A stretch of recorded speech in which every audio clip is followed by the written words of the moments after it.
कर नहीं पाऊंगा।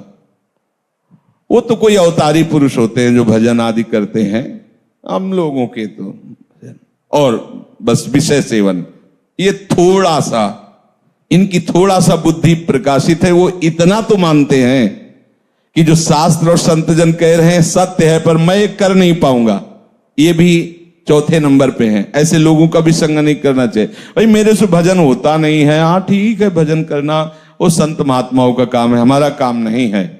हमारा काम है केवल माया प्रपंच में फंसे रहना। तो ऐसे भी लोगों का संग नहीं कर, ऐसे लोग भी वो कर्तव्य कर्म का पालन नहीं कर सकते। क्या करूं, मैं तो लाचार हूं, पता नहीं कौन मेरे सिर पर बैठ जाता है और मुझसे ये सब करवा लेता है। मैं करना तो नहीं चाहता, पर पता नहीं कैसे हो जाता है। और बहुत सी जिम्मेवारियां हमारे ऊपर हैं, ये सब शास्त्र की बातें मैं नहीं कर पाऊंगा। हाँ, अगर कोई भगवत प्राप्ति है तो महात्माओं के लिए है, हम जैसे गृहस्थों के लिए तो नहीं। और फिर भगवान को लेकर भी हम क्या करेंगे? बुद्धि है, अगर भगवान मिल भी जाएगा तो करेंगे क्या यार? न पत्नी है न पुत्र है, केवल भगवान है, तो क्या करेंगे हम? बुद्धि है, उतने विकास है। अब हमें तो केवल अपना जीवन यापन करना, अपने परिवार का पालन पोषण करना। ये शास्त्र की बातें और भगवत प्राप्ति और भजन ये सब हमसे नहीं हो पाएगा। क्या करूं, मैं निरुपाय हूं, मुझसे ये सब नहीं हो सकता। ये चौथे प्रकार के लोग। पांचवें प्रकार के, मैं क्यों किसी का हित करूं, किसी से प्रेम करूं? सब मुझसे घृणा करते तो मैं सबसे घृणा करूंगा, देखते हैं कौन क्या बिगाड़ लेता है। ऐसी बुद्धि के होते हैं, ऐसी हीन भावना अपने अंदर भर लेते हैं कि सबको दुख देते रहते हैं, वाणी से, चेष्टा से।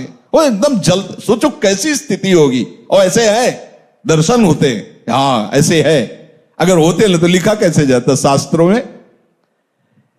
वो इतनी घृणा दूसरों से करने लगते हैं कि उनको अपना भी जीवन भार लगने लगता है। जैसे आत्महत्या आदि ऐसे निंदनीय कार्य जो करते हैं, लगभग ऐसे ही स्वभाव से। जब दूसरों का बहुत हित किया जाता है तो अपनी बुद्धि खुद निर्णय कर देती है कि इससे अच्छा है मर जाओ। और वो ऐसा उपाय करने लगता है कि यार वो एकदम निराश, एकदम हताश, अपने ऊपर घृणा आ जाती है। ऐसे लोग कुछ मिनट में आपके सारे सत्संग पर पानी फेर सकते हैं, ध्यान रखना। इसीलिए भगवान राम के वचन है, बर भल बास नरक करताता, दुष्ट संग जनि देव। भले नरक का बास मिल जाए, लेकिन ऐसे दुष्टों का संग ना मिले। छठवां, क्या करूं, मैं तो बस दुख भोगने के लिए पैदा हुआ हूं, सब सुखी हैं, मेरे ही हिस्से में पूरा दुख दिया। नहीं बजता भगवान को, चलूंगा विरोध में चलूंगा, और कितना दुख देंगे। वो और उत्साहित होकर पाप कर्म करता। बुद्धि देखो कैसे प्रेरित करती है। बड़ा चिड़चिड़ा स्वभाव, नाक में गुस्सा, कोई बोल दे तो पीटने का भाव, एकदम ऐसे मिलते हैं। मैंने देखा संसार में कोई हमारा नहीं, सब हमें दुख देने के लिए तैयार। तो मैं किसी को सुख क्यों दूं? बख्शूंगा नहीं, अगर कोई छेड़ेगा तो समझ लो एकदम उदासी, निराशा, क्रोध, उद्विग्नता, मस्तिष्क विकृति, उन्माद, ये इसके मित्र होते हैं ऐसे लोगों के। सातवां, जगत में कोई भी अच्छा नहीं, सब दुष्ट स्वभाव वाले बुरे गंदे लोग हैं, कोई अच्छा नहीं। फिर मैं इनके साथ अच्छाई क्यों करूं? जो जैसा होता वो वैसे ही करना चाहिए। दुष्टों के साथ दुष्टता ही करूंगा। ऐसे भी है ऐसे भी। वो जिसको देखो उसमें दोष ही निकालेंगे, कहीं भी गुण बुद्धि उनकी नहीं होती। अतएव न वो अपना भला करते, न वो दूसरों का भला होने देते।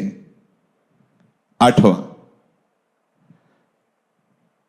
मुझे ऐसे कार्य करना चाहिए कि अंदर से भले मैं वैसा नहीं हूं, लेकिन लोग मुझे ये कहें कि बहुत बढ़िया है।